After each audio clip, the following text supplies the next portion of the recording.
Hello friends, welcome to S UPSC. So आज हम आपके सामने एक लेक्चर वीडियो सीरीज लेके आए हैं जिसमें हम डिस्कस करने वाले हैं polity, governance and social issues. ठीक है, मतलब देखो बेसिकली ये पीडी 365 है, विजन आईएएस का, है ना, जो पॉलिटी, गवर्नेंस और सोशल इशू पे आधारित है।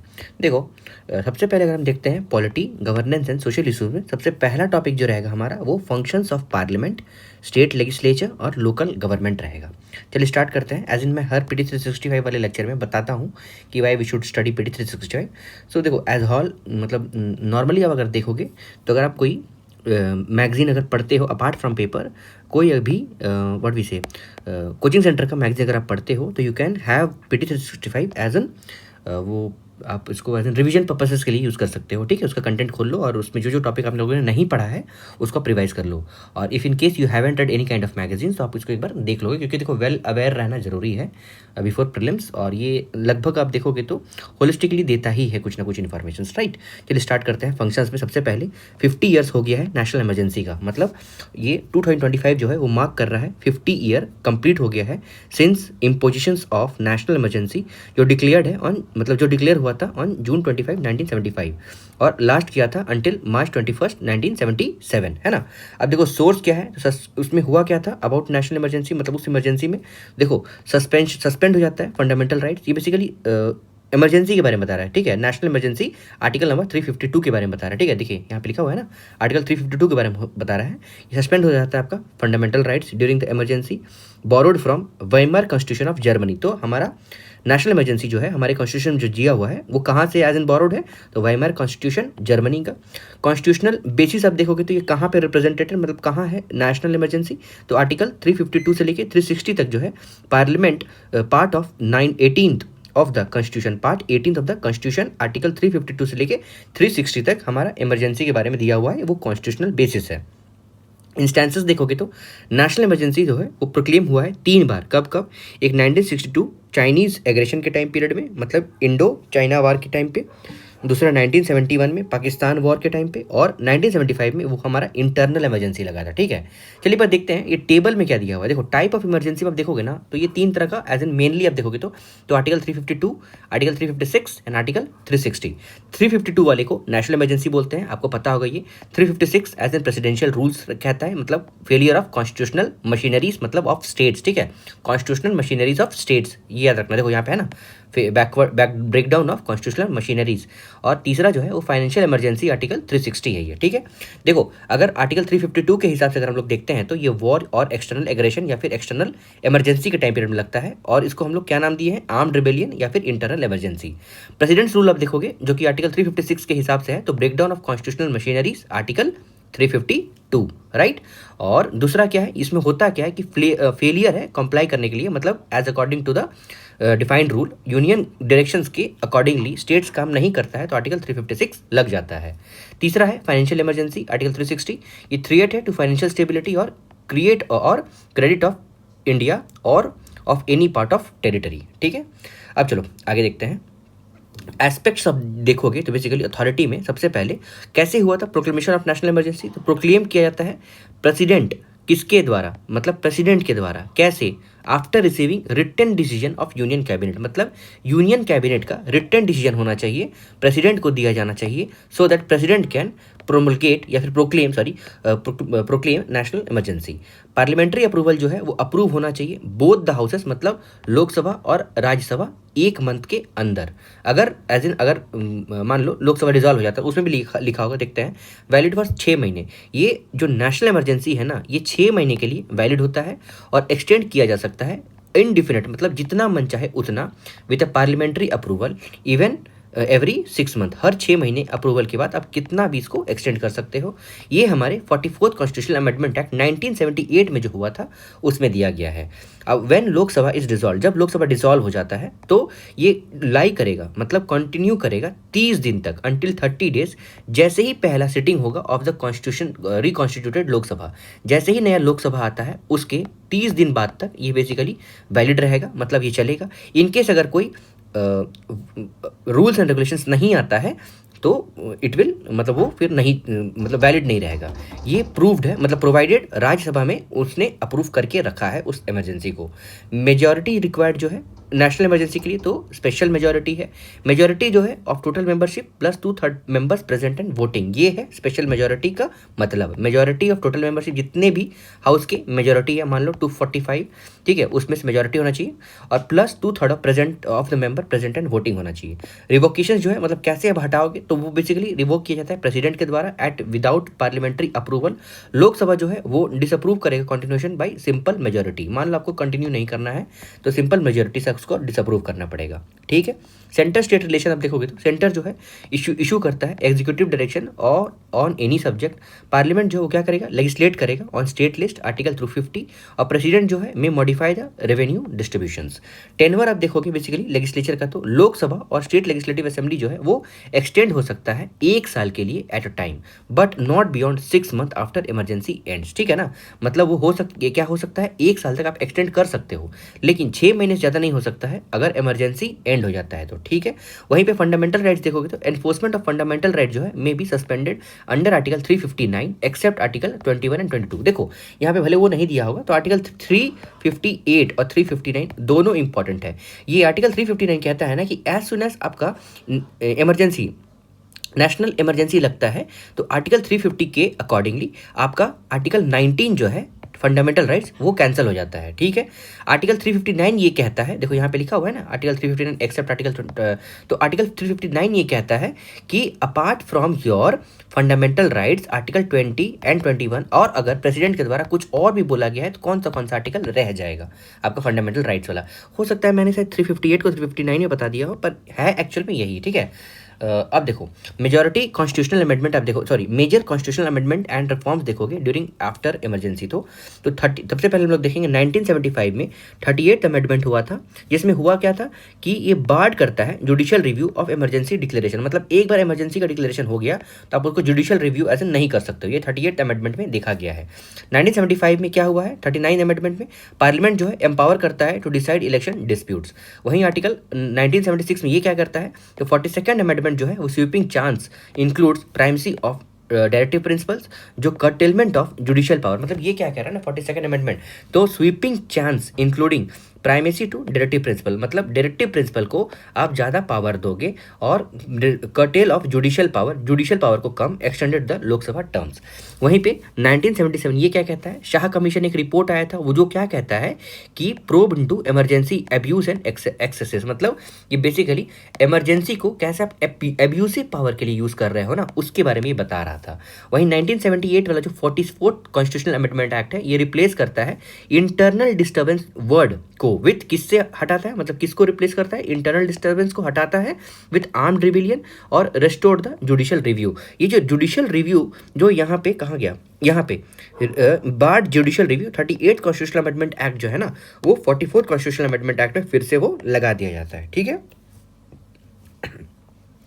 अदर चेंजेस देखोगे जो कि 44th कॉन्स्टिट्यूशनल अमेंडमेंट एक्ट 1978 की तरह लाया गया था, तो देखो इमरजेंसी के लिए क्या हुआ था, यूनियन कैबिनेट जो है वो कम्युनिकेट करता है प्रेसिडेंट को इन राइटिंग, मतलब कैबिनेट का रिटन परमिशन चाहिए, ठीक है, to the president for implementation of the emergency.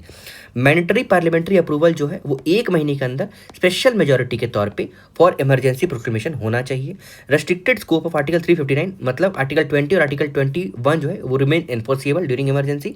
मतलब आर्टिकल 359 ये कहता है कि आर्टिकल 20 और 21 जो है वो अभी क्या है, एनफोर्स कर सकते हो ड्यूरिंग इमरजेंसी। आर्टिकल 358 क्या है, ऑटोमेटिकली क्या करता है, सस्पेंड करता है आर्टिकल 19 को। ये मैंने अभी आपको जो ऊपर में बताया ना वही है, ऑटोमेटिकली सस्पेंड कर देता है आर्टिकल 19 को only for emergency imposed due to the war or external aggression. Omitted right to property as fundamental right, मतलब देखो राइट टू प्रॉपर्टी जो है उसको हटा दिया गया एज अ फंडामेंटल राइट्स, और ये कॉन्स्टिट्यूशनल राइट बन गया है आर्टिकल 300A में। तो ये क्या हो गया है, ये कॉन्स्टिट्यूशनल राइट बन गया है, लीगल राइट बन गया है, लेकिन ये फंडामेंटल राइट नहीं रहा, ठीक है।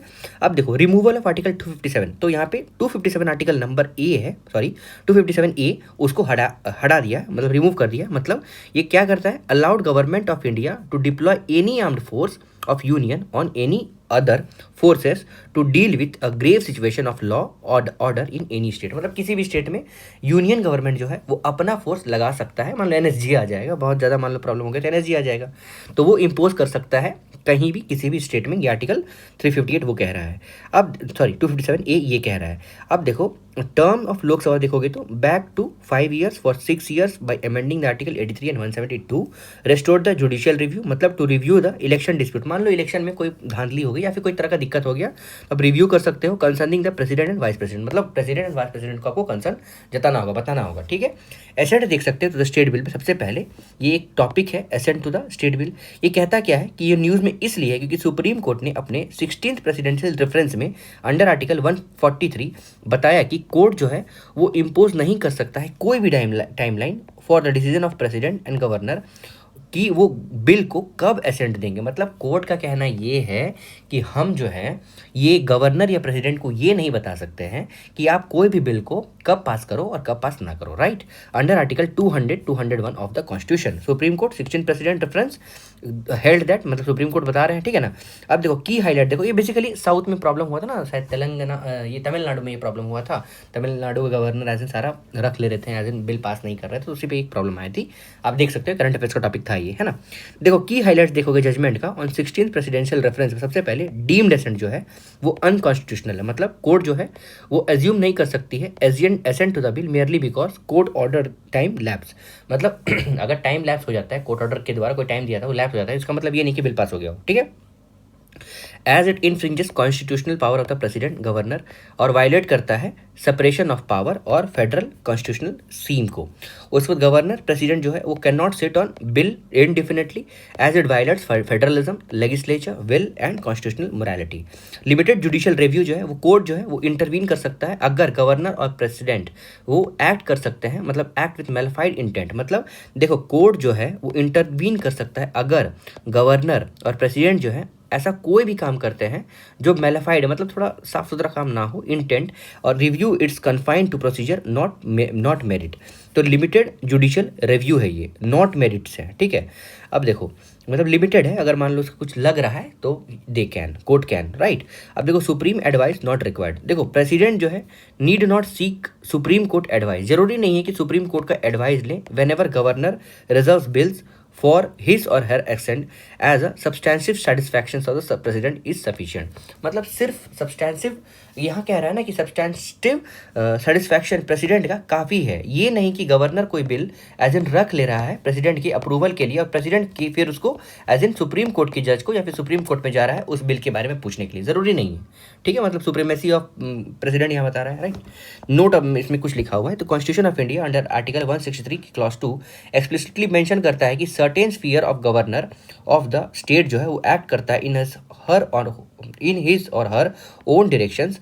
जैसे भी कॉन्स्टिट्यूशन जो है डज नॉट एम्पावर, ये एम्पावर नहीं कर सकता है प्रेसिडेंट को कि इनडिफिनिटली सुओ मोटो आप क्या कर सकते हो स्टेट बिल को, मतलब take up state bills, it has first been reserve and forwarded by the governor. मतलब देखो यहाँ पे ये कहना चाहता है ना कि कॉन्स्टिट्यूशन ऑफ इंडिया आर्टिकल 163 की क्लॉज 2 के हिसाब से ये मेंशन करता है कि कुछ ऐसा certain sphere of the governor of the state वो एक्ट कर सकता है अपने डिस्क्रिशन में, ठीक है। मतलब ऐसा कोई सर्कमस्टांसेस होगा कि गवर्नर खुद से काम कर सकता है।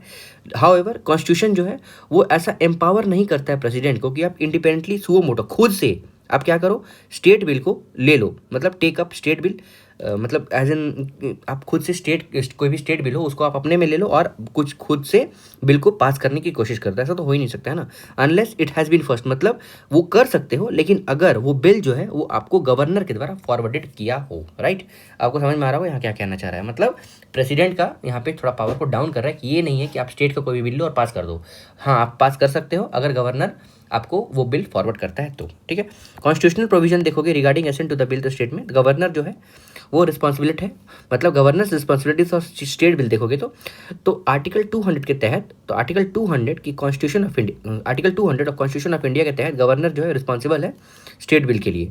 स्टेट लेजिस्लेचर पास करता है बिल को, वो गवर्नर के पास चला जाता है, वो गवर्नर क्या करता है take one of the four action, तो या तो वो ग्रांट कर देगा एक्सेंट हो मतलब बिल को लॉ बना देगा, विथ होल्ड कर सकता है बिल को मतलब रिजेक्ट कर सकता है, रिटर्न कर सकता है बिल को for reconsideration, not for money bill, मतलब मनी बिल में तो ये प्रावधान रहता ही नहीं है कि you can not return the bill, you either can grant और विथ हेल्ड मतलब रिजेक्ट कर सकते हो, not for money bill with suggestion for amendment, और मतलब आप क्या कर सकते हो, रिटर्न कर सकते हो मतलब रिकॉन्सिडरेशन के लिए मतलब रिटर्न कर सकते हो कोई सजेशन दे के, और चौथा जो है रिजर्व कर सकते हो प्रेसिडेंट के कंसिडरेशन के लिए। अगर मान लो बिल आप रखते हो, ठीक है, फॉर रिकॉग्निशंस मतलब रिकॉन्सिडरेशन, तो लेजिस्लेचर जो है पास करेगा फिर से, अगर वो फिर से पास करता है तो गवर्नर को मतलब गवर्नर जो है ना वो बाउंडेड है कि yes you need to pass this bill now, मतलब you don't have any kind of choices, governor may do this as soon as possible. वहीं पे अगर मान लो प्रेसिडेंट को मान लो बिल दे दिया, तो प्रेसिडेंट का बिल क्या होता है, president's responsibility for the bill reserve by the governor, तो आर्टिकल 201 के according constitution of India, governor क्या करेगा, रिजर्व करेगा for the bill for the president, वहीं प्रेसिडेंट क्या करेगा, वो या तो ग्रांट दे सकता है बिल को, वो लॉ बना सकता है मतलब, विथहोल्ड कर सकता है मतलब बिल को रिजेक्ट कर सकता है, रिटर्न कर सकता है बिल को फिर से रिकंसिडरेशन कर लिया मतलब नॉट फॉर मनी बिल, ठीक है, with the suggestion for the amendment. अब देखो मान लो वो रिटर्न करता है तो प्रेसिडेंट जो है वो क्या करेगा, makes the final decision to give the assent to the recognised bill, या तो ग्रांट कर सकता है एसेंट या तो विथहोल्ड कर सकता है। लेजिस्लेचर जो है must reconsider and pass with in 6 month. लेकिन देखो यहाँ पे एक ये भी कैच है ना कि अगर फिर से प्रेसिडेंट जो है दूसरी बार भी रिटर्न कर देता है, इसका मतलब ये नहीं कि बिल पास हो गया है, मतलब अगर स्टेट लेजिस्लेचर फिर से प्रेसिडेंट को दे रहा है तो प्रेसिडेंट बाउंडेड नहीं है, आपको ध्यान रखना है, ठीक है ना। अब देखो अनलाइक गवर्नर, प्रेसिडेंट जो है वो नॉट ऑब्लिगेटेड, है लिखा हुआ है not obligated to give an assent to the reconsidered bill. अब देखो अदर की हाइलाइट्स देखते हैं, तो Tamil Nadu versus governor of Tamil Nadu के में कुछ जजमेंट, मैंने कुछ देर पहले आपको बताया तमिलनाडु में कुछ प्रॉब्लम हुआ था, चलिए देखिए इन एक्शंस ऑफ अनकॉन्स्टिट्यूशनल, मतलब देखो गवर्नर और प्रेसिडेंट जो है वो ऐसा कुछ भी एक्सरसाइज नहीं कर सकते हैं पॉकेट और absolute veto on the bill under article 201, in action can be challenge विया रिट ऑफ मैंडेमस, मतलब देखो मान लो कुछ कर रहे हैं आर्टिकल 200 या 201 के अकॉर्डिंग, तो वो बिल जो है वो क्या हो सकता है, वो आप एज एन रिट पिटिशन डाल सकते हो एज एन मैंडेबस के तहत। देखो रिट ऑफ मैंडेबस जो है वो इशू नहीं किया जा सकता, इन एक्शन है, सॉरी मैंने गलत बोल दिया, आप उसको एज एन इशू नहीं कर सकते हो मैंडेबस की तरह, मतलब मैंडेबस के तहत रिट पिटिशन नहीं डाल सकते हो। देखो writ of mandamus can not be issued, क्यों, अगेंस्ट किसके खिलाफ नहीं मैंडेमस एज एन रिट आप इशू नहीं कर सकते हो, तो प्राइवेट इंडिविजुअल और बॉडी, या फिर to ensure the departmental instruction that does not possess statutory force, उसको जब when duty is discretionary to enforce the contractual obligation, और against the president of India और स्टेट गवर्नर, ठीक है, इतना के खिलाफ आप क्या कर सकते हो, रिट पिटिशन जो है आप एज इन मैंडेमस उसमें नहीं इशू कर सकते हो। फिर से देख ले, देखो किसी प्राइवेट इंडिविजुअल और बॉडी पे, या फिर to departmental institution that does not possess the statutory force, या फिर जब ड्यूटी है मतलब when duty is discretionary to enforce the contractual obligations, और against the president of India और स्टेट गवर्नर। अब देखो गवर्नर जो है वो can't reserve reenact bill, मतलब देखो सॉरी यहाँ पे एक और छूट गया, against the chief justice of high court acting as a in a judicial capacity. आगे देखते हैं कि गवर्नर का मतलब गवर्नर जो है वो कांट रिजर्व री इनैक्टेड बिल, ठीक है, देखो गवर्नर जो है रिजर्व कर सकते हैं बिल को ओनली वंस, एक ही बार, आफ्टर री एनेक्टमेंट, फिर से मान लो री एनेक्ट कर देते हैं, वो फिर से रिजर्व नहीं किया जा सकता है अनलेस मेटेरियली अल्टर्ड, मतलब कुछ फिर से अगर पहले से फिर से कुछ बिल में कुछ अल्टरेशन आया हुआ है ना एज एन लेजिस्लेचर से, तो ही वो फिर से वो उसको रख सकते हैं, right. No absolute discretion under article 200, मतलब देखो गवर्नर जो है वो बाउंड है by the council of minister, तो गवर्नर बाउंडेड है काउंसिल ऑफ मिनिस्टर के एडवाइस पे, सिर्फ कब नहीं, except in constitutionally specified cases, मतलब कुछ कुछ केसेस में, जैसे कि हाई कोर्ट पावर्स आर्टिकल 228 के तहत, मतलब taxes on water and electricity, article 360 financial emergency के लिए, आर्टिकल 242-254 क्लॉज 2 कॉन्करेंट लिस्ट वाले टॉपिक्स में, आर्टिकल 304 के clause B inter state trade and commerce के टॉपिक में, आर्टिकल 331A और 31C, और अनकॉन्स्टिट्यूशनल बिल्स में जो गवर्नर जो है वो बाउंड नहीं है कुछ कुछ ये सब टॉपिक्स में। डिस्क्रिशनरी या फिर डिस्क्रिशन जो है वो सब्जेक्ट टू जुडिशियल रिव्यू में देखोगे तो, while assent itself isn't judicial, withholding और रिजर्विंग एक्सेंट जो है वो can be challenge in court. President और सुप्रीम कोर्ट कंसल्टेशन आप देखोगे आर्टिकल 143 में, तो one on bill reserve for constitutionally president जो है वो क्या कर सकते हैं, should seek Supreme Court's advice. तो प्रेसिडेंट क्या करेंगे, सुप्रीम कोर्ट का एडवाइस लेंगे, वो एडवाइजरी रहेगा ओपिनियन में ऑन कॉन्स्टिट्यूशनैलिटी, और opinion has a strong preserving value, मतलब उस ओपिनियन का वैल्यू रहेगा, ठीक है, ऑन बिल रिजर्व फॉर अनकॉन्स्टिट्यूशनैलिटी के लिए। आर्टिकल 361 की क्लॉज 1 है ना, ये क्या कहता है कि गवर्नर ऑफ द स्टेट जो है वो आंसरेबल नहीं है किन्हीं भी कोर्ट को, क्यों, क्योंकि उन्होंने कोई भी काम जो किया है, performance of the power and duties in his office. लेकिन फिर भी आप देखो इसमें इफ एंड बट आता है कि हाउएवर एक्शन जो गवर्नमेंट करेंगे वो जुडिशियल रिव्यू के लिए ओपन रहेगा। आर्टिकल 361 क्लॉज 2 जो है वो प्रोवाइड करता है absolute immunity of the governor for criminal proceedings while in office, ठीक है ना, ठीक है, इतना इंपॉर्टेंट नहीं है ये, है ना। देखो ऑफिस ऑफ वाइस प्रेसिडेंट देख लेते हैं, तो रिसेंटली सीपी राधाकृष्णन जो है एज एन इलेक्ट होते हैं 15th vice president of India के लिए।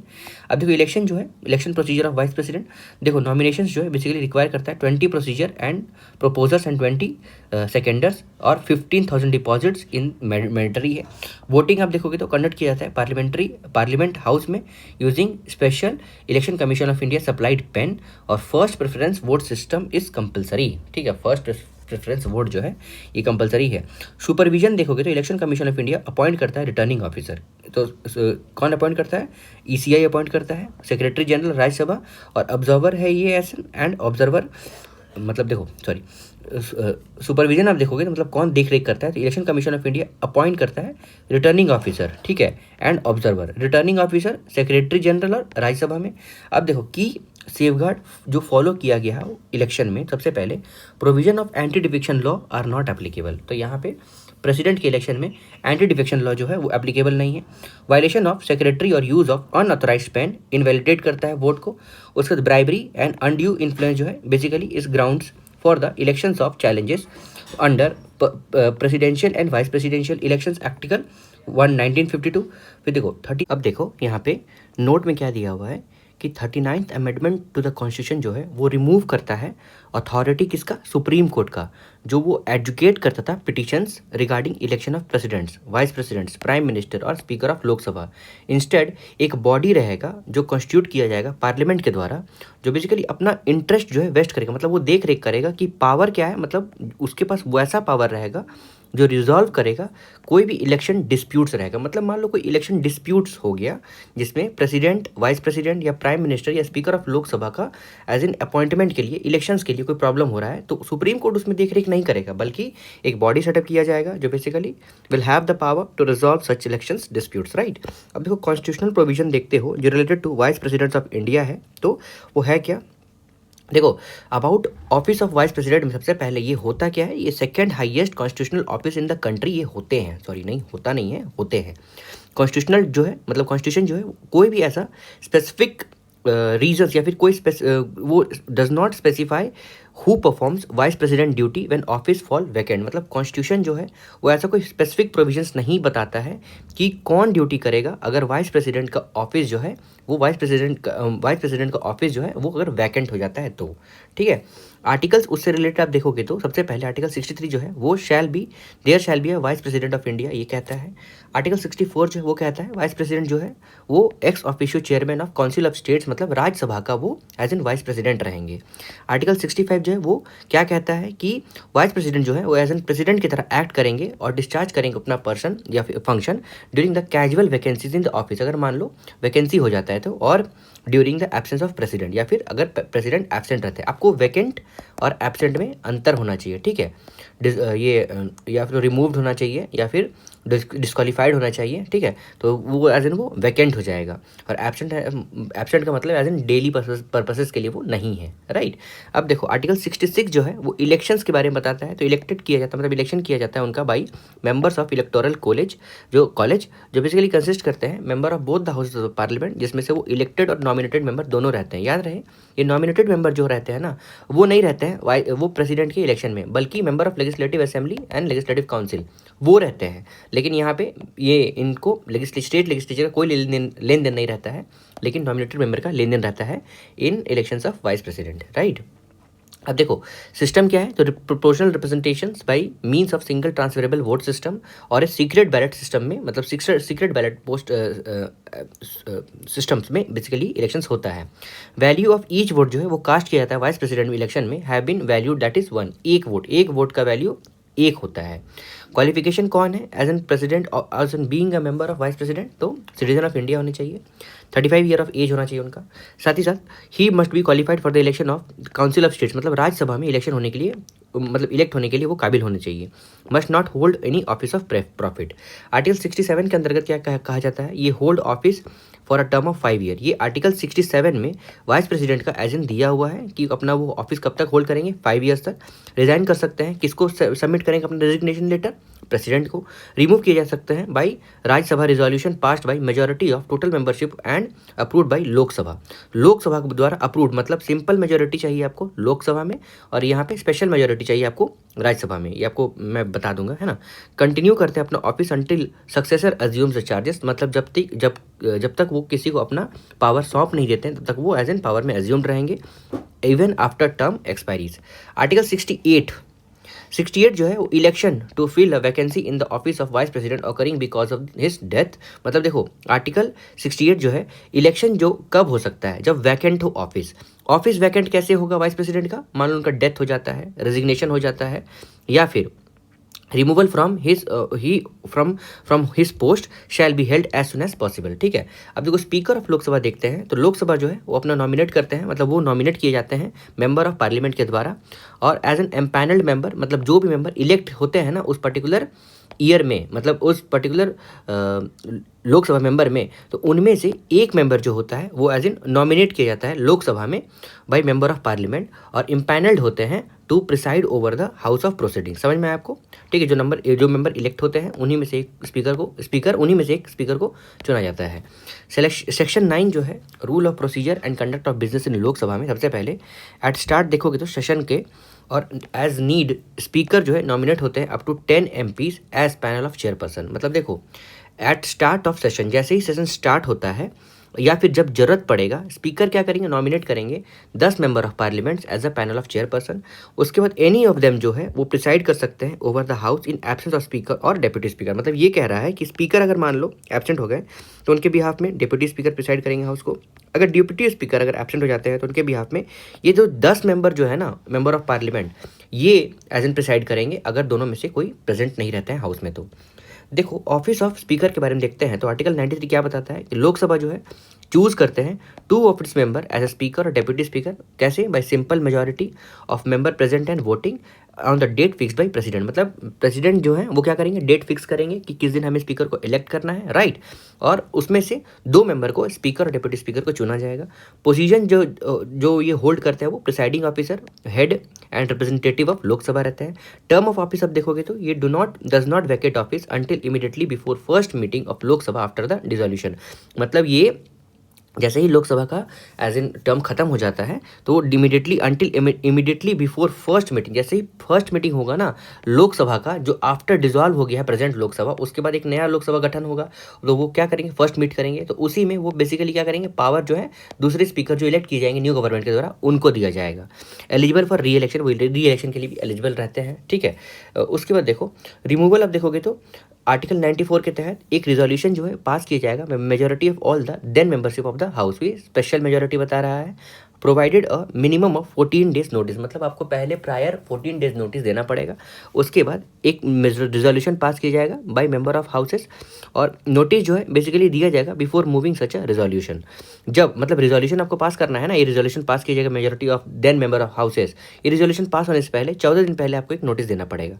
जब resolution of the speaker removal के लिए अंडर कंसिडरेशन रहेगा तो वो प्रिसाइड नहीं कर सकते हैं हाउस में, मतलब preside at sitting of the house though he may be present, वो प्रेजेंट रहेंगे, मतलब नीचे बैठेंगे, ऊपर वहाँ पे स्पीकर की कुर्सी में नहीं बैठेंगे। However he can speak and take part in the proceedings of the house such time, vote जो है वो अपना फर्स्ट इंस्टेंस पे देंगे। मतलब स्पीकर का काम क्या रहता है कि मान लो अपोजिशन लीडर है और इधर गवर्निंग बॉडी है, दोनों इलेक्शन करते हैं, दोनों में मान लो डेडलॉक आ गए किसी कारणवश, तो एज इन कास्टिंग वोट कौन देता है, स्पीकर देता है। तो वही, लेकिन ये कास्टिंग वोट उस टाइम नहीं दे सकते हैं जब इनका रिमूवल प्रोसेस चल रहा हो। ठीक है, ये एक्चुअल में नॉर्मल वोट देंगे, नीचे बैठेंगे नॉर्मल लोकसभा मेंबर की तरह और नीचे ही अपना वोट देंगे और स्पीक करेंगे और टेक पार्ट लेंगे प्रोसीडिंग्स में। फिर कोर ड्यूटी स्पीकर का आप देखते हो तो राइट्स गार्जियंस, मतलब देखो इंश्योर करते हैं प्रोटेक्शन ऑफ राइट्स और प्रिविलेज करते हैं विद इन द हाउस, मतलब जितने भी राइट्स और प्रिविलेज मिलने चाहिए विद इन द हाउस ये प्रोवाइड करवाते हैं। रेगुलरिटी अथॉरिटी आप देखोगे तो मैनेज करते हैं मैटर्स जो कवर नहीं किया गया किसी स्पेसिफिक रूल में। डेडलॉक रिजॉल्वर, मान लो अगर वोटिंग पावर जो है डेडलॉक हो गया है तो वोटिंग पावर सो दैट जो मतलब डेडलॉक जो हुआ है मतलब इक्वल वोट्स हो गया है उसको तोड़ने के लिए वो break ties in parliamentary decisions. Joint session आप देखोगे तो वो प्रिसाइड किया जाता है, बुलाया जाता है भले प्रेसिडेंट के द्वारा, लेकिन प्रिसाइड कौन करते हैं? प्रिसाइडिंग ऑफिसर करते हैं। ओवरसीज जॉइंट मीटिंग और both house of the parliament. Money bill जो है वो क्या करते हैं? इनके पास अथॉरिटी है कि आर्टिकल 110 के क्लॉज 4 के अंतर्गत बता सकते हैं कि ये बिल मनी बिल है या नहीं है, वो डिटरमाइन करते हैं the status of the financial bills. Deputy speaker के बारे में देखते हैं तो सबसे पहले बैकग्राउंड में ऑफिस जो है इमर्ज किया गया था 1921 में under the government of India act 1919। कौन सा? Post of deputy speaker. Sachchidananda Sinha जो थे वो पहले as a office of central law legislative assembly के वो क्या थे? डेप्यूटी स्पीकर थे। M.A. अयंगर वो पहले इलेक्टेड डेप्यूटी स्पीकर बनते हैं आफ्टर इंडिपेंडेंस। इलेक्शन जो देखोगे वो कैसे होता है इनका? एक लॉन्ग स्टैंडिंग कन्वेंशन है जो बेसिकली देखो आपको भी बताता हूँ, स्टैंडिंग कन्वेंशन है, ठीक है, कहीं प्रेजेंट नहीं, कॉन्स्टिट्यूशनली बताया नहीं गया है। तो पोस्ट ऑफ डेप्यूटी स्पीकर जो है have been offered to the opposition as rule. ये कन्वेंशन यही कहता है कि डेप्यूटी स्पीकर जो है वो एज इन ऑपोजिशन के रहेंगे, लेकिन as per the rule of procedure and conduct of business in Lok Sabha deputy speaker का इलेक्शन जो है वो बेसिकली होगा कैसे? ऑन सच डेट स्पीकर में फिक्स, मतलब इसको फिक्स कौन करेगा? ये फिक्स करते हैं हमारे स्पीकर। रेजिग्नेशन और रिमूवल आप देखोगे तो आर्टिकल 94 के तहत वो डील करते हैं वैकेशंस, रेजिग्नेशंस, रिमूवल्स। कैसे? By resolution pass by majority of all the then members of the house. Speaker जो है वो रिजाइन कर सकते हैं by submitting resignation to deputy speaker and vice versa.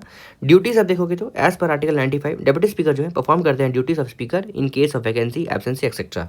Deputy speaker has same power, उसके पास same power रहता है स्पीकर जब प्रिसाइड करते हैं over the sitting of the house and no appeal lies against his ruling. उनके ruling में कोई भी आप एज एन अपोज नहीं कर सकते हो।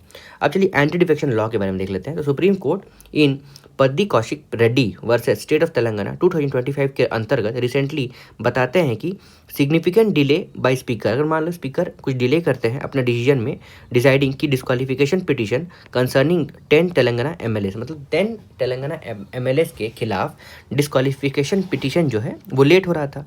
तो देखो ये एंटी डिफेक्शन लॉ होता क्या है? देखो एंटी डिफेक्शन लॉ जो है वो प्रोवाइड करता है कि किसी भी MLA को हम डिस्क्वालीफाई कर सकते हैं। Disqualification of MLA who voluntarily give up the party membership, जो अपना पार्टी मेंबरशिप दे, मतलब बोल रहे हैं कि I don't want to live in this party after being elected on a party ticket, मतलब उस पार्टी टिकट में वो एज एन इलेक्ट हुए होंगे। तो देखो बेसिकली इंक्लूड करता है अंडर 10 शेड्यूल विया 52nd अमेंडमेंट एक्ट 1985। तो 52nd अमेंडमेंट एक्ट जो है 10 शेड्यूल लेके आया था, 10 शेड्यूल में ही एंटी डिफेक्शन लॉ प्रेजेंट है। ये ले डाउन करता है प्रोसेसेस बाय विच लेजिस्लेटर जो है मे बी डिस्क्वालीफाइड। कैसे एक लेजिस्लेटर डिस्क्वालीफाई किया जा सकता है on the ground of defection by the presiding officer, वो प्रिसाइडिंग ऑफिसर के द्वारा डिस्क्वालीफाई किया जाएगा।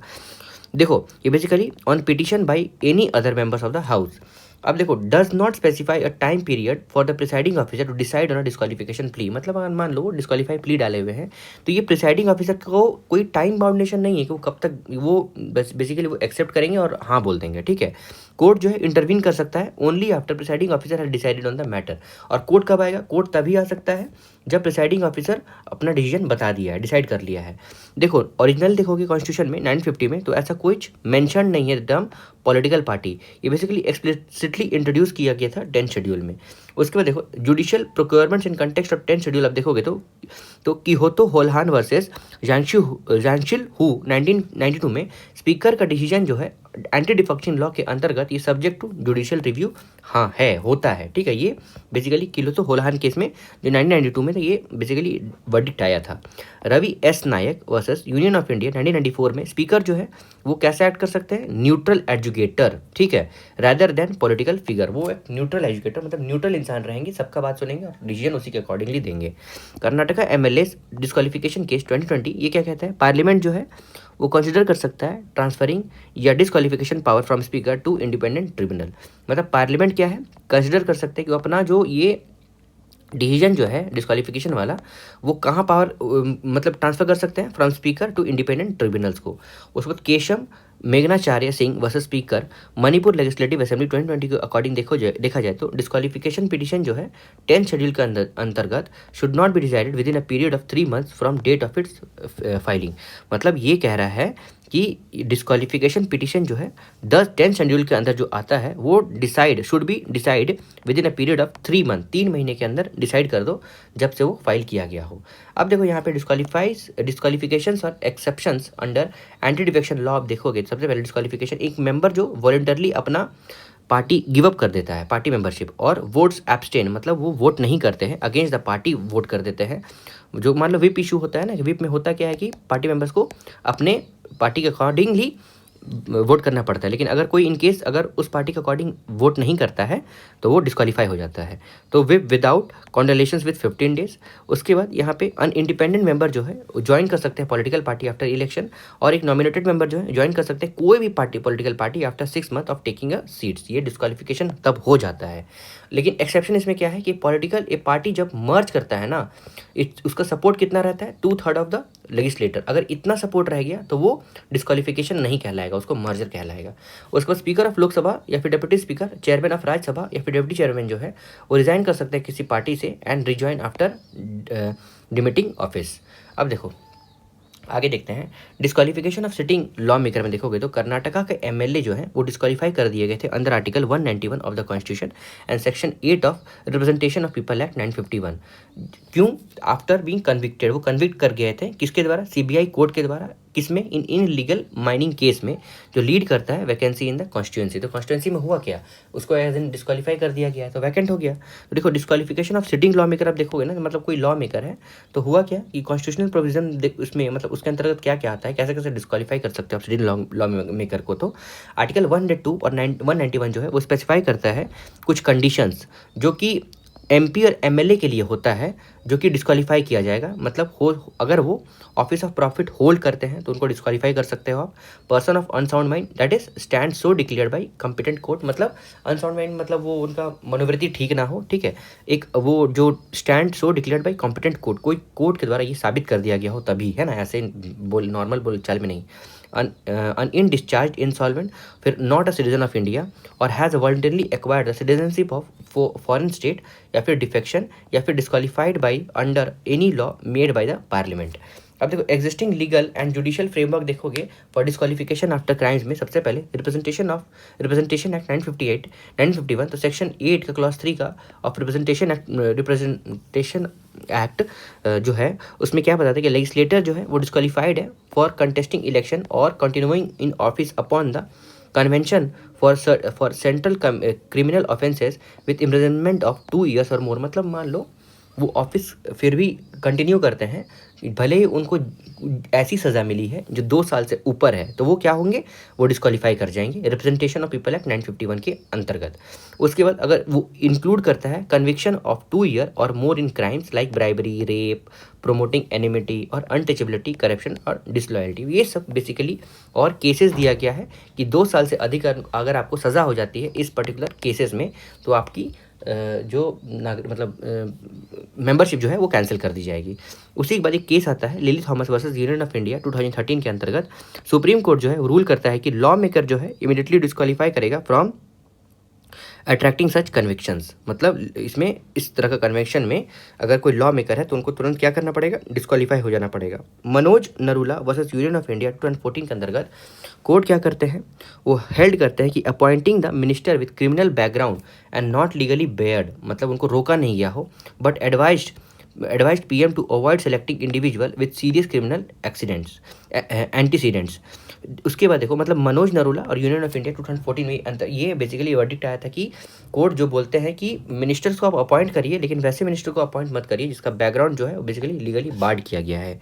उस पब्लिक इंटरेस्ट लिटिगेशन PIL जो है पब्लिक इंटरेस्ट फाउंडेशन 2018 के अंतर्गत आप देखोगे तो कोर्ट जो है वो कोई भी ऐसा न्यू डिस्क्वालिफिकेशन ग्राउंड ऐड नहीं कर सकते हैं। Recommended by parliament that political party revokes membership and deny ticket to candidate with serious criminal cases. मतलब ये कह रहा है ना कि कोर्ट जो है वो ऐड नहीं कर सकता है न्यू डिस्क्वालिफिकेशन ग्राउंड, ठीक है। रिकमेंडेड पार्लियामेंट जो है that political party revokes membership, political party जो है वो अपना मेंबरशिप हटा रही है और डिनाई कर रही ticket to candidate with serious criminal cases.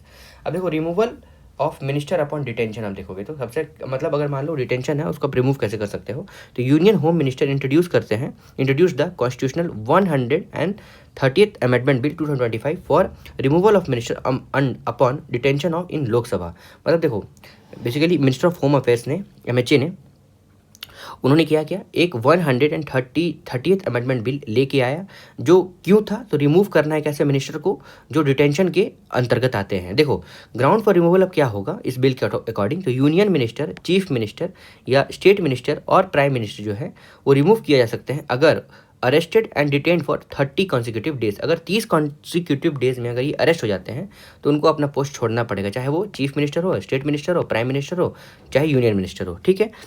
For on offences जो पनिशेबल है 5 years और मोर इम्प्रिजनमेंट, मतलब वैसे ऑफेंसेस में 30 कॉन्सिक्यूटिव डेज के लिए वो जेल में चले गए हैं कि अगर इनके से उनको सज़ा हो जाती है तो 5 साल से उससे ज़्यादा आपको जेल की सज़ा हो जाएगी, तो उस केसेस में आपको अपना पोस्ट छोड़ना पड़ेगा।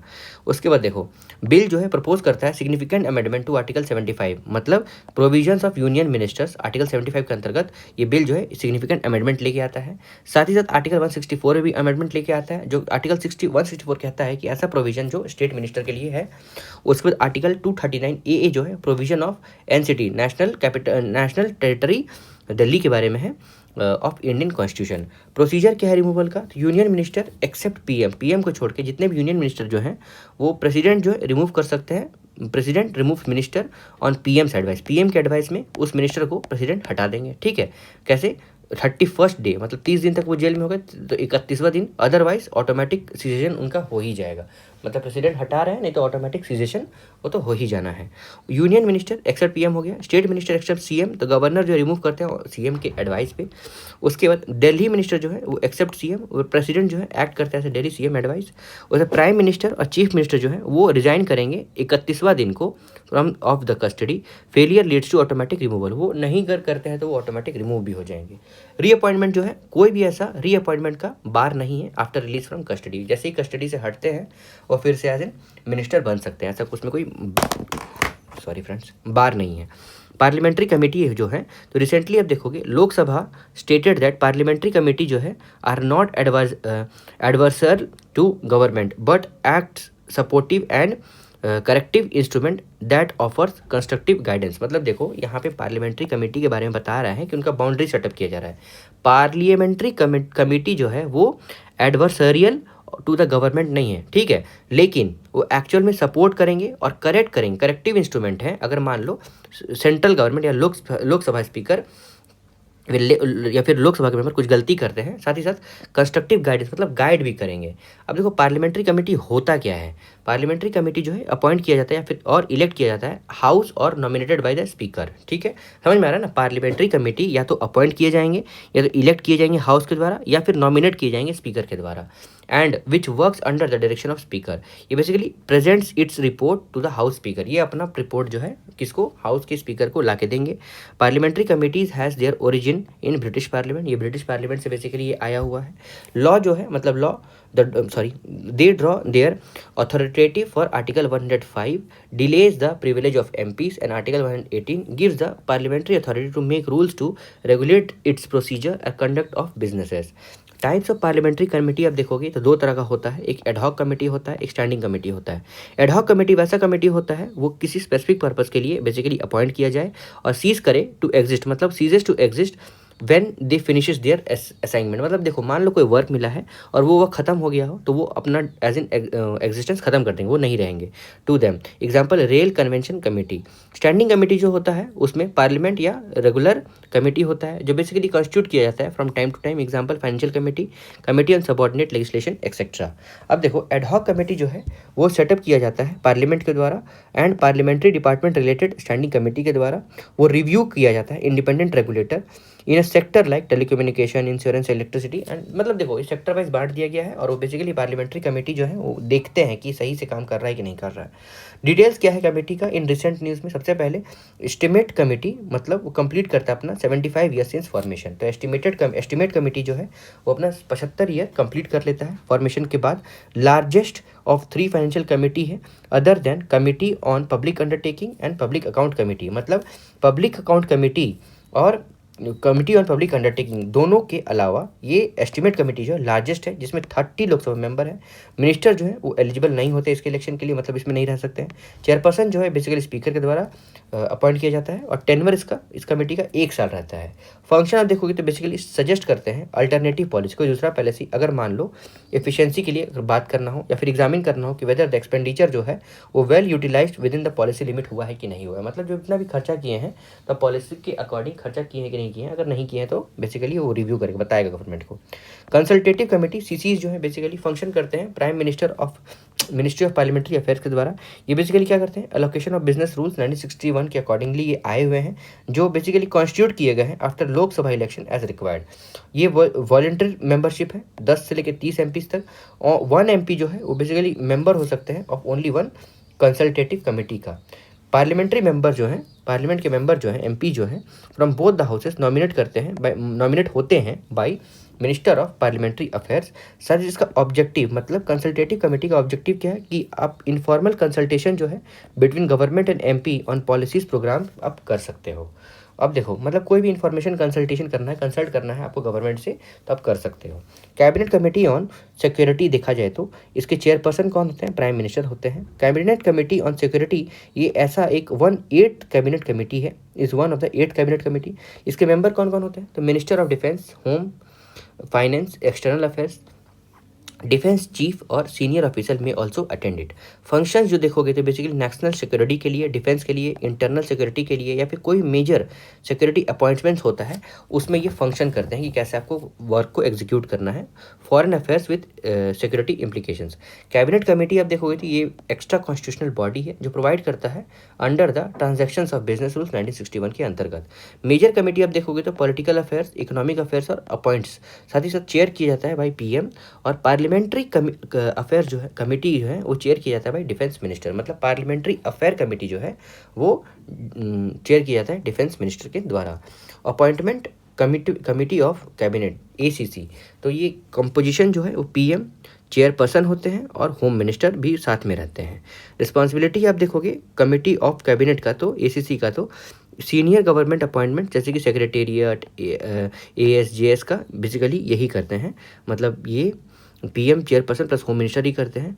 Top post in the PSUs, banks, insurance company and autonomous bodies भी का ये या मतलब चेयरपर्सन एज इन यही बताते हैं। लोकल बॉडीज़ के बारे में देखते हैं तो पंचायत एडवांसमेंट इंडेक्स पीएआई जो है, तो मिनिस्ट्री ऑफ पंचायती राज ने इंट्रोड्यूस किया पंचायत एडवांसमेंट इंडेक्स, जो एक्सेस करेगा ग्राम पंचायत का परफॉर्मेंस, किस तरह वो काम कर रहे हैं।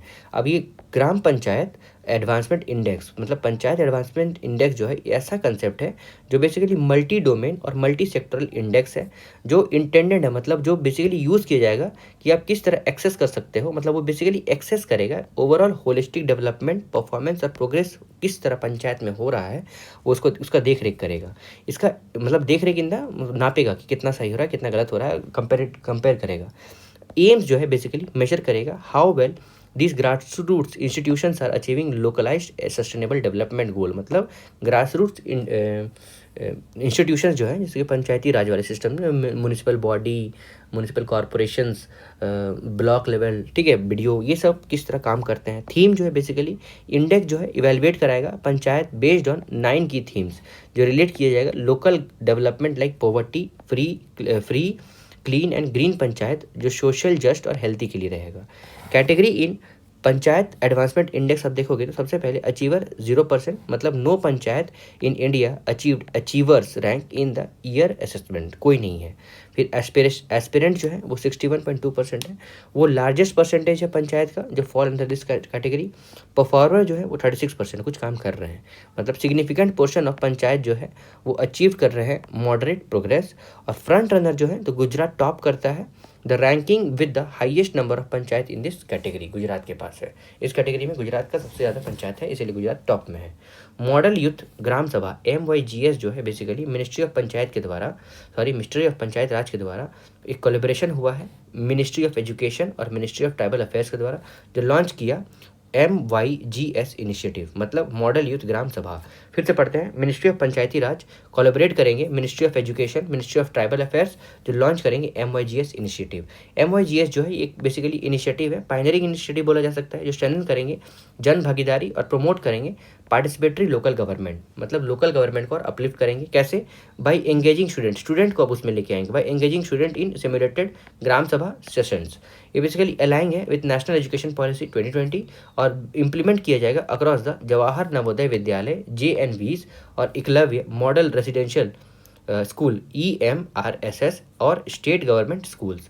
अब देखो JNVs जो है बेसिकली रेजिडेंशियल स्कूल है, जो स्टैब्लिश किया गया था नेशनल एजुकेशन पॉलिसी 1986 के अंतर्गत, जो प्रोवाइड करता है education to rural children irrespective of social economic status. उसका सोशल इकोनॉमिक स्टेटस किस तरह है वो लेना देना नहीं है, जवाहर नवोदय विद्यालय बेसिकली एजुकेशन देता है। नोडल मिनिस्ट्री बेसिकली ये मिनिस्ट्री ऑफ एजुकेशन के अंतर्गत आता है। EMRS जो है मतलब एम करता है कि आपको प्रोवाइड करवाएगा quality education to scheduled tribe students in area having more than 50% ST population and at least 20,000 tribal peoples. Nodal ministry of tribal affairs आता है। अदर इंपॉर्टेंट न्यूज़ आप देखोगे तो ऑफिशियल लैंग्वेज में golden jubilee department of official language का celebrate किया गया, establish किया गया था डिपार्टमेंट ऑफ ऑफिशियल लैंग्वेज 1975 में, और ये मिनिस्ट्री ऑफ होम अफेयर्स के अंतर्गत आता है। पार्ट 17 जो है कॉन्स्टिट्यूशन का, ये बेसिकली ऑफिशियल लैंग्वेज ही बताता है। ऑफिशियल लैंग्वेज में आर्टिकल 343 के अंतर्गत ऑफिशियल लैंग्वेज जो है यूनियन का वो हिंदी है इन देवनागरी स्क्रिप्ट, और ऑफिशियल लैंग्वेज एक्ट 1963 जो है वो प्रोवाइड करता है यूज़ ऑफ इंग्लिश कहाँ पे, additional in addition to Hindi के अलावा आप इंग्लिश यूज़ करोगे for all the official purposes of union and business transactions in parliament. साथ ही साथ आर्टिकल 344 जो है वो constitution of commission and committee on official language है, और आर्टिकल 345 जो है बेसिकली स्टेट लेजिस्लेचर अडॉप्ट कर सकता है एनी और more languages used in state और Hindi as an official language of that state. Inter parliamentary union के बारे में देखते हैं तो Indian Lok Sabha speaker attended 150 inter parliamentary union IPU summit in Tashkent in Uzbekistan. IPU है क्या, इसका जेनेसिस आप देखोगे तो ये 1889 को स्टार्ट हुआ as a small group of parliamentarians, और मिशन इसका क्या था कि ये फैसिलिटेट करेगा पार्लियामेंट्री डिप्लोमेसी और एम्पावर करेगा पार्लियामेंट को और पार्लियामेंट्रियन को कि प्रमोट करे peace, democracy, sustainable development and world. मतलब बेसिकली ये जनरल एडवाइजरी बॉडी, मतलब जनरल एडवाइजरी है ऑर्गेनाइजेशन, जो कैसे पार्लियामेंट को आप चलाओ वो बताता है। ये इंक्लूड करता है forum of women parliamentarian, unique entity, मतलब क्या, फोरम ऑफ वुमेन पार्लियामेंट्री एक यूनिक एंटिटी है जो basically that has 40 years provided women, मतलब that has for 40 years provided women member जो है ऑफ द पार्लियामेंट। ये बेसिकली ग्लोबल प्लेटफॉर्म है जो क्या करेंगे, इनपुट करेंगे into international decision making. Membership आप देखोगे तो 182 मेंबर्स हैं कंट्री के, जिसमें with Belize becoming the latest member and 15 associated members इसमें प्रेजेंट है। हो गया ना। इंडिया जो है मेंबर है इस कंट्री का, और हेडक्वार्टर जो है वो जेनेवा स्विट्जरलैंड में है। की टर्म्स देखोगे इनिशिएटिव इन न्यूज़ में सबसे पहले money bill and financial bill के बारे में, तो आर्टिकल 117 का क्लॉज 1 जो है वो कवर्स करता है मैटर जो रिलेट करेंगे मनी बिल को, मतलब आर्टिकल 110 को बेसिकली इंट्रोड्यूस किया जाएगा only in 10 Lok Sabha with president recommendation. Article 117 का क्लॉज 3 जो है वो बेसिकली इन्वॉल्व करता है expenditure from consolidated fund of India और रिक्वायर करता है prior president's recommendation. Financial bill और मनी बिल के बारे में देख लेते तो फाइनेंशियल बिल जो है वो इंट्रोड्यूस किया जा सकता है ओनली इन लोकसभा। राज्यसभा जो है ओनली रिकमेंड कर सकता है उसका अमेंडमेंट इन द बिल, लेकिन वो अमेंड और रिजेक्ट नहीं कर सकता, इट कैन नॉट अमेंड और रिजेक्ट, वो रिकमेंड खाली कर सकता है। बिल जो है basically has to be passed by parliament within 75 days of its institutions. एक फाइनेंस बिल जो है ये मनी बिल होता है, so no joint sitting of the two houses is allowed with regard to finance bill under article 108। Article 109 जो है basically mention करता है no procedure in respect of money bill. वहीं पे लोकसभा जो है वो एक्सेप्ट नहीं कर सकता है any Rajya Sabha recommendation. Money bill जो है basically deem to be passed by both the houses in the form passed by Lok Sabha without any amendment recommendations of Rajya Sabha. ठीक है, मतलब बेसिकली राज्यसभा का कोई मतलब जीरो पावर दिखा रहा है, वो आप सिर्फ रिकमेंडेटरी बॉडी है, कोई अमेंडमेंट भी नहीं ला सकते हो। ठीक है, अब देखो प्राइवेट मेंबर बिल, तो मतलब देखो प्राइवेट मेंबर बिल मैं आपको बता दूं, देखो फिलहाल अभी राघव चड्डा जो है ना बहुत ज़्यादा एक्टिव है अभी, है ना। तो राघव चड्ढा का बिल, अगर मान लो वो कोई बिल लेके आता है तो प्राइवेट मेंबर बिल हो जाता है, ठीक है, क्योंकि वो एज एन इलेक्टेड, तो मतलब उनके वो जिस गवर्नमेंट में है वो तभी फिलहाल पावर में नहीं ना है ना। देखो एक एमपी है, member of parliament, other than minister, वो मिनिस्टर नहीं है, या फिर वो इलेक्टेड हो या फिर नॉमिनेटेड हो, इनको प्राइवेट मेंबर बोला जाएगा। बिल जो है वो इनिशिएट किया जाएगा by any such member is called private member bill, ठीक है। ड्राफ्टिंग अब देखोगे सच बिल का तो responsibility of the member introducing it, तो ड्राफ्टिंग कौन करेगा, तो वैसे वो वही करेंगे जो इंट्रोड्यूस करवा रहे हैं। मैकेनिज्म क्या है, 1 मंथ नोटिस दिया जाएगा उस बिल को इंट्रोड्यूस करने से पहले, with the permission of speaker Lok Sabha और चेयरमैन राज्यसभा के।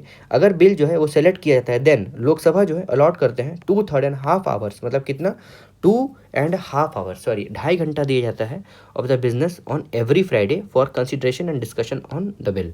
राज्यसभा जो है अलॉट्स 2.5 आवर, मतलब 2:30 बजे टू 5 बजे शाम को, ठीक है, on elected alternate Friday, on every alternate Friday. First private member bill जो है वो पास किया गया था by Muslim Waqf bill in 1952 which was introduced by Syed Mohammad Ahmed Kashmi के द्वारा। ओनली 14 प्राइवेट मेंबर बिल जो है वो बेसिकली लॉ बन पाया आज तक। कितना, 14 प्राइवेट मेंबर बिल जो है बेसिकली लॉ बन पाया है till date, and last such bill जो है पास हुआ था 1970 में। मतलब देखो अभी तो 2000 के दशक में एक बिल तक नहीं पास हुआ है प्राइवेट मेंबर के द्वारा। एडजर्नमेंट साइन डाई, देखो साइन डाई जो है एक बेसिकली लेटिन टर्म है, जिसका मतलब क्या है, without assigning a day for further meeting, मतलब हम लोग आगे कब मिलेंगे ये पता नहीं है, लेकिन फिलहाल आज ये एडजर्नमेंट साइन डे कर रहे हैं। In parliamentary term basically refer करता है कि end of the session of the parliament without setting a date of reconvene, मतलब फिर से हम लोग कब आएंगे ये नहीं पता। अथॉरिटी जो है बेसिकली प्रिसाइडिंग ऑफिसर का होता है जो अनाउंस करता है। लेटर जो है प्रेसिडेंट इशू करता है नोटिफिकेशन टू प्रोरोग, मतलब सबसे पहले प्रिसाइडिंग ऑफिसर जो है वो एज एन इसको असाइन करेगा, ठीक है, अनाउंस कर देगा। उसके बाद प्रेसिडेंट जो है वो क्या करेंगे, प्रोरोग कर देंगे हाउस में, officially ending the session article 85 में ये दिया गया है। इफेक्ट ऑन पेंडिंग बिजनेसेस, मतलब मान लो कोई बिल है तो a bill that is pending in the house remains unaffected. Most notice जो है एग्जाम्पल क्वेश्चंस, मोशंस और रिजोल्यूशन जो है वो लैप्स कर जाता है और must be resubmitted in the next sessions unless otherwise specified. Parliament जो है वो should meet twice a year, मतलब ये एज ए नॉर्म्स है कि 2 बार एक साल में आप मिलो। There is no minimum number of days that a parliament is required to meet in a year. 0 hour क्या है, तो ऐसा पीरियड जो इमीडिएटली स्टार्ट हो जाता है after question our and laying of papers before any listed business is taking up. Timing जो है बेसिकली स्टार्ट होता है 12 बजे दोपहर को, which is why it's termed at 0 hour. हो गया ना, हाँ ठीक है। It is not formally recognised in a parliamentary procedure. A procedure for raising the member must submit the notice stating that subject their wise to raise, मतलब क्यों वो basically bill लेके आए हैं। स्पीकर जो है डिसाइड करेगा whether to allow the member to be raise और नॉट। क्वेश्चन आवर जो है ये पहला आवर है कोई भी पार्लियामेंट्री सिटिंग का, मतलब first hour of every parliamentary sitting, उसको हम लोग क्वेश्चन आवर बोलते हैं, जिसमें होता क्या है, स्लॉटेड है with things during this time. इस टाइम पे मेंबर आस्क करते हैं, पूछते हैं क्वेश्चन, और द मिनिस्टर जो है यूजुअली आंसर देते हैं। 3 काइंड ऑफ क्वेश्चन होता है, एक स्टार्ट होता है, एक अनस्टार्ट होता है, एक शॉर्ट नोटिस होता है। स्टार्ट क्वेश्चन वैसा होता है जिसमें डिस्टिंग्विश्ड बाय एस्टेरिक्स, ये क्या करता है, एक आपको ओरल आंसर चाहिए और सप्लीमेंट्री क्वेश्चन जो है वो हो सकता है। वहीं अनआंसर्ड क्वेश्चन वैसा क्वेश्चन होता है जिसमें रिटन आंसर आपको चाहिए और सप्लीमेंट्री क्वेश्चन जो है वो फॉलो नहीं किया जा सकता है। उसको शॉर्ट नोटिस क्वेश्चन जो है वो आस्क किया जाता है, मतलब पूछा जाता है, giving a notice to the less than 10 days it's answered orally, मतलब ये ओरली आंसर किया जाता है और ask by giving a notice of less than 10 days। National e Vidhan application NeVA, ये basically ministry of ministry of parliamentary affairs के अंतर्गत आता है, जो बेसिकली डिजिटाइज और स्ट्रीमलाइन लेजिस्लेटिव प्रोसेस के लिए काम आता है across 37 states UTs legislature through a unified platform. क्या करता है, डिजिटाइज करता है और स्ट्रीमलाइन लेजिस्लेटिव प्रोसेसेस बेसिकली चलाता है, कहाँ पे, लगभग 37 स्टेट्स यूटीज़ में, जो बेसिकली यूनिफाइड प्लेटफॉर्म है जो एम्बॉयडिंग करेगा, मतलब दिखाएगा vision of one nation one application. Deploy किया गया है ऑन NIC क्लाउड और मेघराज, दो हेल्प करता है chair of houses to conduct the proceeding of the house smoothly in paperless manner. मतलब क्या करेगा, ये डिप्लॉय किया जाएगा NIC क्लाउड में, जैसे कि मेघराज जो हेल्प करता है चेयर ऑफ द हाउस, मतलब जितने भी चेयरमैन है ना हाउस के जितने भी मेंबर्स हैं, अपना प्रोसेस जो है कंडक्ट करते हैं बिजनेसेस प्रोसीडिंग्स हाउस स्मूथली और पेपरलेस मैनर में। फंडिंग जो है वो अडॉप्ट किया गया है, ये स्पेंशल स्पॉन्सर्ड फंडिंग है जो बेसिकली इंश्योर करेगा equitable supports across the states and UTs. Nagaland जो है पहला लेजिस्लेटिव असेंबली बनता है जिसमें नेवा का इम्प्लीमेंटेशन हो चुका है, ठीक है, नेवा का इम्प्लीमेंटेशन हो चुका है कहाँ पे, नागालैंड में, ठीक है, ये इंपॉर्टेंट है। अब आगे देखते हैं।